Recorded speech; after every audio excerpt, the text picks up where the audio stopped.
মুজিব ভাই এসে গেছেন, তাকে আপনারা স্লোগান দিয়ে অভিবাদন দেন। শেখ মুজিবের পথ ধরো, বাংলাদেশ স্বাধীন করো, মুজিব ভাইয়ের পথ ধরো, বাংলাদেশ স্বাধীন করো, পাটের মাটি তৈরি করো, বাংলাদেশ স্বাধীন করো, বীর বাঙালি অস্ত্র ধরো। ভাইরা আমার, আজ দুঃখ ভারাক্রান্ত মন নিয়ে আপনাদের সামনে হাজির হয়েছি। আপনারা সবই জানেন এবং বোঝেন আমরা আমাদের জীবন দিয়ে চেষ্টা করেছি, কিন্তু দুঃখের বিষয় আজ ঢাকা, চট্টগ্রাম, খুলনা, রাজশাহী, রংপুরে আমার ভাইয়ের রক্তে রাজপথ রঞ্জিত হয়েছে।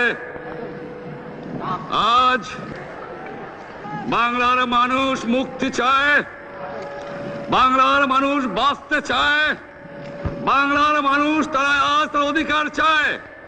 কি অন্যায় করেছিলাম নির্বাচনের পরে বাংলাদেশের মানুষ সম্পূর্ণভাবে আমাকে আওয়ামী লীগকে ভোট দেন। আমাদের ন্যাশনাল অ্যাসেম্বলি বসবে, আমরা সেখানে শাসনতন্ত্র তৈরি করব এবং এই দেশকে আমরা গড়ে তুলব। এদেশের মানুষ অর্থনৈতিক, রাজনৈতিক, সাংস্কৃতিক মুক্তি পাবে।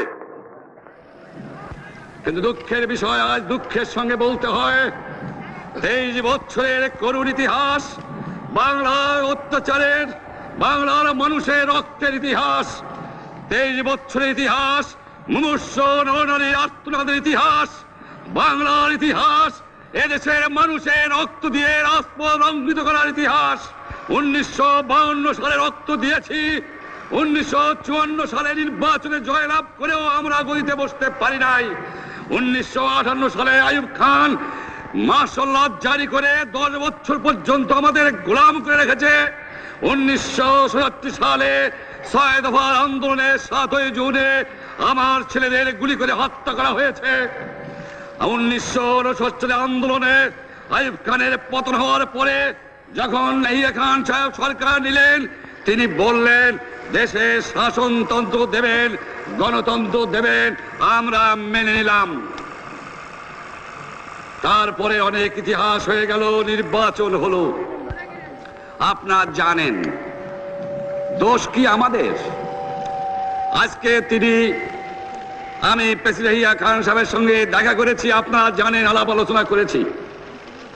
আমি শুধু বাংলার নয়, পাকিস্তানের মেজরিটি পার্টির নেতা হিসাবে তাকে অনুরোধ করলাম 15ই ফেব্রুয়ারি তারিখে আপনি জাতীয় পরিষদের অধিবেশন দেন।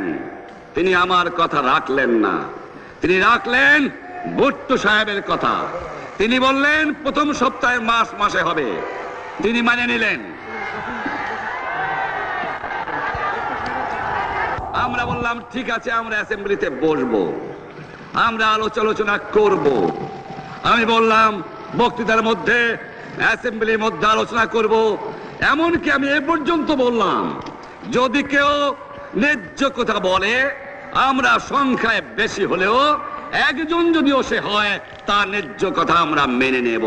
যারা ভুট্টো সাহেব এখানে এসেছিলেন, আলোচনা করলেন, বলে গেলেন যে আলোচনার দরজা বন্ধ না, আরো আলোচনা হবে।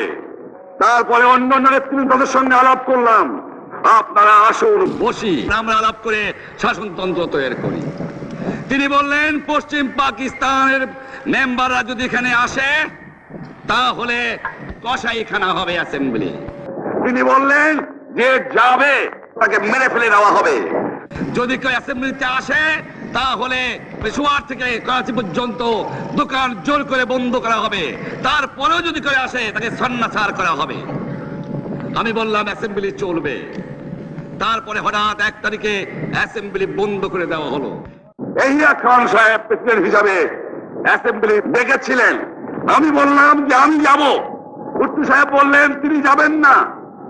35 জন সদস্য পশ্চিম পাকিস্তানের থেকে এখানে আসলেন।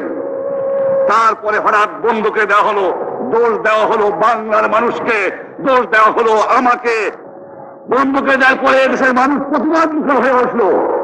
আমি বললাম শান্তিপূর্ণভাবে আপনারা হরতাল পালন করেন। আমি বললাম আপনারা কল কারখানা সবকিছু বন্ধ করে দেন। জনগণ সাড়া দিল, আপন ইচ্ছায় জনগণ রাস্তায় বেরিয়ে পড়ল। তারা শান্তিপূর্ণভাবে সংগ্রাম চালিয়ে যাওয়ার জন্য স্থির প্রতিজ্ঞাবদ্ধ হলো। কি পেলাম আমরা? আমার পয়সা দিয়ে অস্ত্র কিনেছি বহিঃশত্রু আক্রমণ থেকে দেশকে রক্ষা করার জন্য। আজ সেই অস্ত্র ব্যবহার হচ্ছে আমার দেশের গরিব দুঃখিনী অস্ত্র মানুষের বিরুদ্ধে। তার বুকের উপরে হচ্ছে গুলি। আমরা পাকিস্তানের সংখ্যাগুরু, আমরা বাঙালিরা যখনই ক্ষমতায় যাওয়ার চেষ্টা করেছি, যখনই এদেশের মালিক হবার চেষ্টা করেছি, তখনই তারা আমাদের উপর ঝাঁপিয়ে পড়েছেন। তারা আমাদের ভাই। আমি বলেছি তাদের কাছে এই কথা যে আপনারা কেন আপনার ভাইয়ের বুকে গুলি মারবেন? আপনাদের রাখা হয়েছে যদি বহিঃশত্রু আক্রমণ করে তার থেকে দেশকে রক্ষা করার জন্য। তারপরে উনি বললেন যে আমার নামে বলেছেন, আমি নাকি বলে স্বীকার করেছি যে 10 তারিখে রাউন্ড টেবল কনফারেন্স হবে। আমি উনাকে একথা বলে দেবার চাই, আমি তাকে তা বলি নাই। টেলিফোনে আমার সঙ্গে তার কথা হয়। তাকে আমি বলেছিলাম, জনাব ইয়াহিয়া খান সাহেব, আপনি পাকিস্তানের প্রেসিডেন্ট, দেখে যান, ঢাকায় আসেন কিভাবে আমার গরিবের উপরে, আমার বাংলার মানুষের বুকের উপরে গুলি করা হয়েছে, কি করে আমার মায়ের কোল খালি করা হয়েছে, কি করে মানুষকে হত্যা করা হয়েছে। আপনি আসুন, দেখুন, বিচার করুন, তারপরে আপনি ঠিক করুন। আমি এই কথা বলেছিলাম। আমি তো অনেক আগে বলেছি কিসের আসতেছি, তার সঙ্গে বসবো, যারা আমার মানুষের বুকে রক্ত নিয়েছে তাদের সঙ্গে বসবো। আমার সঙ্গে পরামর্শ না করে বা আমাদের সঙ্গে আলোচনা না করে 5 ঘন্টা গোপনে বৈঠক করে যে বক্তৃতা তিনি করেছেন এবং যে বক্তৃতা করে অ্যাসেম্বলি করেছেন, সমস্ত দোষ তিনি আমার উপরে দিয়েছেন, বাংলার মানুষের উপরে দিয়েছেন। আমি পরিষ্কার মিটিংয়ে বলেছি যে এবারের সংগ্রাম আমার মুক্তির সংগ্রাম, এবারের সংগ্রাম স্বাধীনতার সংগ্রাম। আমার 25 তারিখে অ্যাসেম্বলি কল করেছে, রক্তের দাগ শুকায় নাই। আমি 10 তারিখে বলে দিয়েছি যে ওই শহীদের রক্তের উপর দিয়ে পাড়া দিয়ে আরটিসিতে মুজিবুর রহমান যোগদান করতে পারে না। অ্যাসেম্বলি কল করেছেন, আমার দাবি মানতে হবে। প্রথম, সামরিক আইন মার্শাল ল উড্র করতে হবে। সমস্ত সামরিক বাহিনীর লোকদের ব্যারাকে ফেরত দিতে হবে। যেভাবে হত্যা করা হয়েছে তার তদন্ত করতে হবে। আর জনগণের প্রতিনিধির কাছে ক্ষমতা হস্তান্তর করতে হবে। তারপরে বিবেচনা করে দেখব আমরা অ্যাসেম্বলিতে বসতে পারবো কি পারবো না। এর পূর্বে অ্যাসেম্বলিতে বসার, আমরা অ্যাসেম্বলিতে বসতে আমরা পারি না।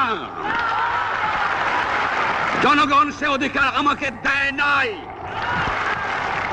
ভাইয়েরা আমার, তোমরা আমার উপর বিশ্বাস আছে? আমি প্রধানমন্ত্রিত্ব চাই না, আমরা দেশের মানুষের অধিকার চাই।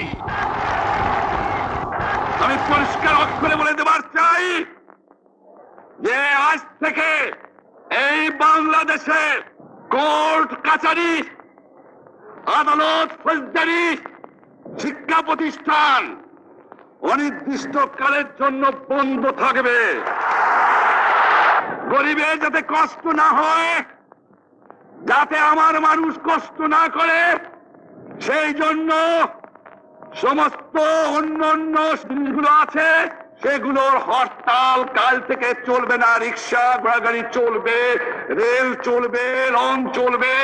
শুধু সেক্রেটারিয়েট, সুপ্রিম কোর্ট, হাইকোর্ট, জজ কোর্ট, সেমি গভর্নমেন্ট দপ্তরগুলো ওয়াবদা, কোনো কিছু চলবে না।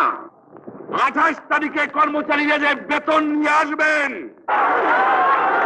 এরপরে যদি বেতন দেওয়া না হয়, আর যদি একটা গুলি চলে, আর যদি আমার লোকের উপর হত্যা করা হয়, তোমাদের উপর কাছে আমার অনুরোধ রইল, প্রত্যেক ঘরে ঘরে দুর্গ করে তোলো। তোমাদের যা কিছু আছে তাই নিয়ে শত্রুর মোকাবেলা করতে হবে,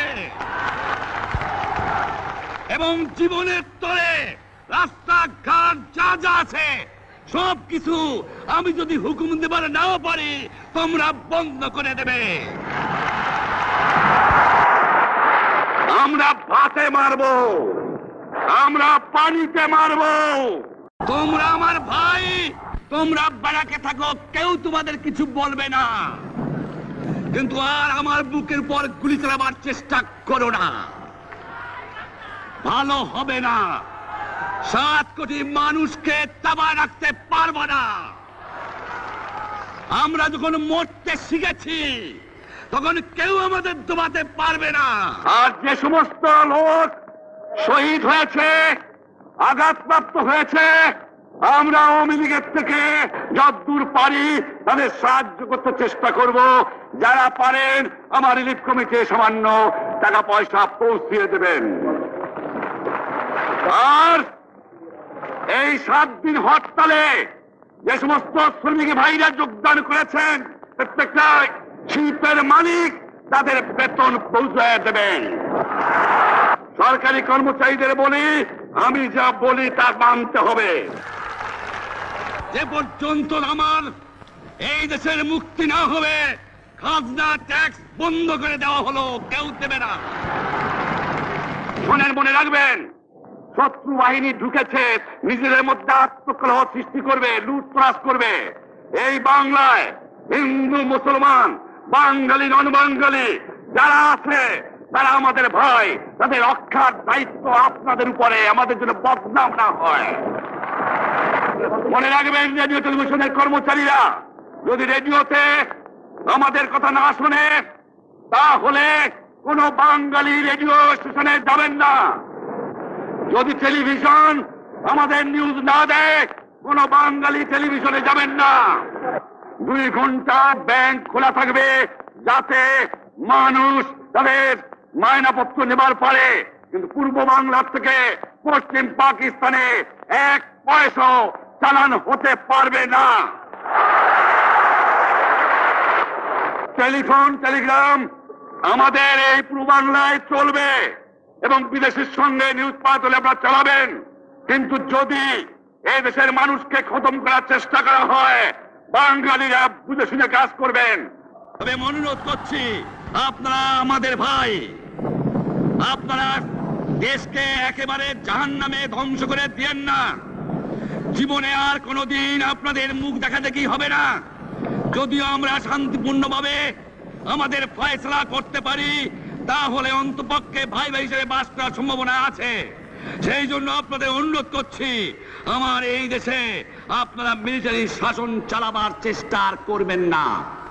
দ্বিতীয় কথা, প্রত্যেক গ্রামে, প্রত্যেক মহল্লায়, প্রত্যেক ইউনিয়নে, প্রত্যেক সাব ডিভিশনে আওয়ামী লীগের নেতৃত্বে সংগ্রাম পরিষদ গড়ে তোলো, এবং তোমাদের যা কিছু আছে তাই নিয়ে প্রস্তুত থাকো। মনে রাখবা, রক্ত যখন দিয়েছি, রক্ত আরো দেব, এই দেশের মানুষকে মুক্ত করে ছাড়বো ইনশাআল্লাহ। এবারে সংগ্রাম আমাদের মুক্তির সংগ্রাম, এবারে সংগ্রাম স্বাধীনতার সংগ্রাম। জয় বাংলা।